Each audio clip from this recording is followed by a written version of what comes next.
નમસ્કાર મિત્રો, તમે છો અમિત તન્ના સાથે। મિત્રો, આજના લેક્ચરમાં આપણે બે ટોપિકનો સમાવેશ કરેલ છે। એક છે કોષ દિવાલ અને બીજું છે અંતઃપટલમય તંત્ર, તેની સામાન્ય માહિતી। ક્લિયર? તો શરૂઆત કરીએ। મિત્રો, કોષ દિવાલનો તો આપણે ખ્યાલ છે કે વનસ્પતિ કોષ અને ફૂગ જેવા જે ઘટકો છે તેના કોષરસ પટલની બહારની બાજુએ જે નિર્જીવ પદાર્થની બનેલી દ્રઢ રચના આવેલી છે તેને કોષ દિવાલ કહેવાય। આમ તો આપણે સૌએ આગળ અભ્યાસ કર્યો છે કે આદિકોષ કેન્દ્રી કોષ હોય એટલે કે બેક્ટેરિયા હોય તો તેની ફરતે પણ કોષ દિવાલ જોવા મળે, લીલની ફરતે પણ કોષ દિવાલ હોય, ફૂગ અને વનસ્પતિ કોષની ફરતે પણ કોષ દિવાલ હોય, પરંતુ પ્રાણી કોષની ફરતે કોષ દિવાલ હોતી નથી। ક્લિયર? તો આ તમારે MCQ માટે યાદ રાખવાનું થશે। ત્યારબાદ જો પ્રશ્ન એ રીતે પૂછે કે કોષ દિવાલ છે તેનું કાર્ય જણાવો, તો એક ચોક્કસ લિસ્ટ આપણે યાદ રાખી શકાય કે કોષ દિવાલ છે તે કોષને આકાર આપવાનું કાર્ય કરે છે। બીજું એવું લખી શકીએ કે તે કોષને યાંત્રિક નુકસાનથી રક્ષણ આપે છે। નેક્સ્ટ કહી શકીએ કે ચેપથી રક્ષણ આપવાનું કાર્ય કરે છે। એમ પણ લખી શકીએ કે કોષ વચ્ચે સંપર્ક બનાવી રાખવા માટે પણ તે ઉપયોગી છે। બરાબર છે? એટલે કે એક કરતાં વધુ કોષ નજીક ગોઠવાયેલા હોય તો તેમના વચ્ચે સંપર્ક બનાવવા માટે પણ કોષ દિવાલ અગત્યનો ભાગ ભજવે છે। ક્લિયર?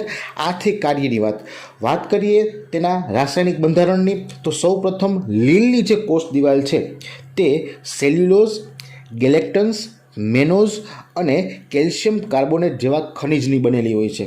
ક્લિયર? તો આ તમારે 1 માર્કના પ્રશ્ન માટે યાદ રાખવાનું થાય।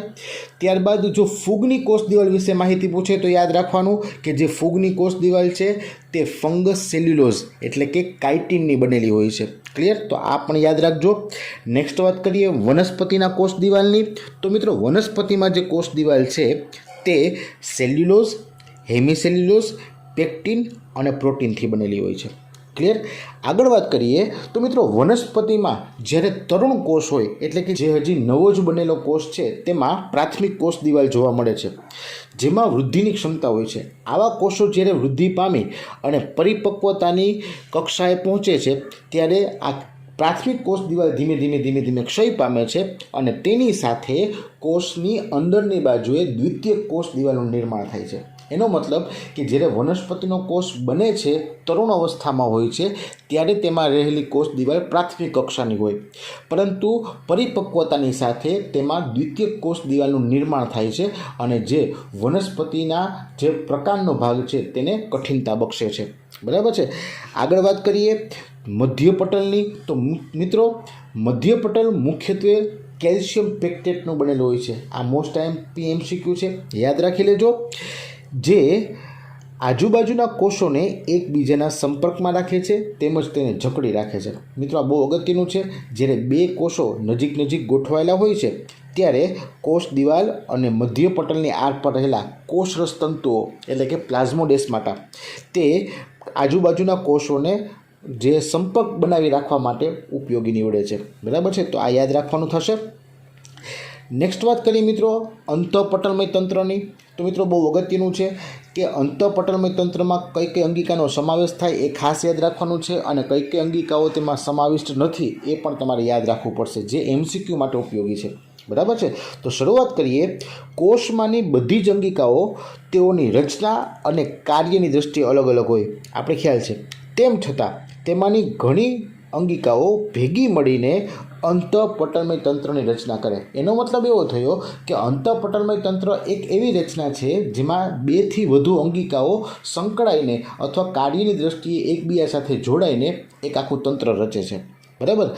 તેઓના કાર્યો એકબીજાના સંકલનથી થતા હોય છે, એટલા માટે જ તેઓ તંત્રની રચના કરતા હોય છે।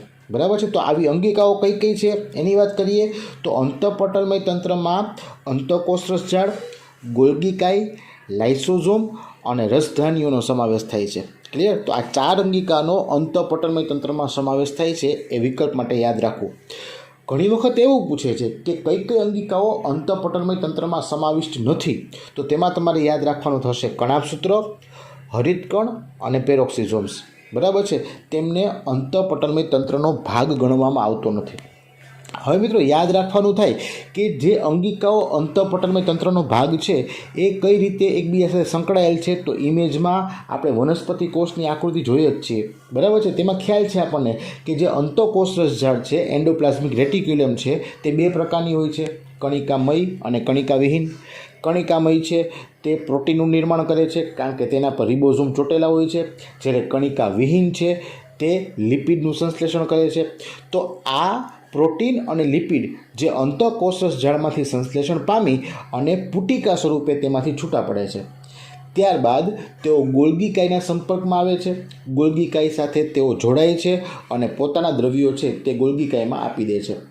ત્યારબાદ ગોલ્ગી કાયમાંથી ફરીથી તે પુટિકા સ્વરૂપે જરૂર પડીએ સ્ત્રાવ પામે છે, એટલે ગોલ્ગી કાય શું થઈ? સ્ત્રાવી ગ્રંથિ થઈ. એવી જ રીતે ગોલ્ગી કાયમાંથી જે પાચક ઉત્સેચકો મળી અને લાઇસોઝોમની પણ રચના કરતા હોય છે. ક્લિયર છે? તો આ રીતે અંતઃકોષરસ જાળ, ગોલ્ગી કાય, લાઇસોઝોમ અને રસધાની આ ચારે ચાર અંગિકાઓ કાર્યની દ્રષ્ટિએ એકબીજા સાથે સંકળાયેલી હોય છે, જેને કારણે આપણે એમ કહી શકીએ કે તેઓ અંતઃપટલમય તંત્રનો ભાગ છે. ક્લિયર મિત્રો? નેક્સ્ટ લેક્ચરમાં આપણે આ દરેક અંગિકાઓ વિશે ડિટેલમાં અભ્યાસ કરવાનો છે. બરાબર છે? આજના પ્રશ્નો લખી લઈએ. તો 2 પ્રશ્નો લખી શકાય કે કોષ દિવાલનું રાસાયણિક બંધારણ તેમજ કાર્ય વિશે ટૂંકમાં માહિતી આપો. એમાંથી જેટલા MCQ મળે છે એ તો અલગથી તૈયાર કરવાના થશે જ. ક્લિયર? અને બીજો પ્રશ્ન, અંતઃપટલમય તંત્ર એટલે શું? તેમાં કઈ કોષીય અંગિકાઓ જોવા મળે છે તેના વિશે ટૂંકમાં માહિતી આપો. ક્લિયર? તો મિત્રો આજ પૂરતું આટલું જ રાખીએ છીએ. નેક્સ્ટ લેક્ચરમાં ડિટેલમાં અભ્યાસ કરીશું. ત્યાં સુધી વાંચતા રહેજો, તૈયારી કરજો. જય હિન્દ.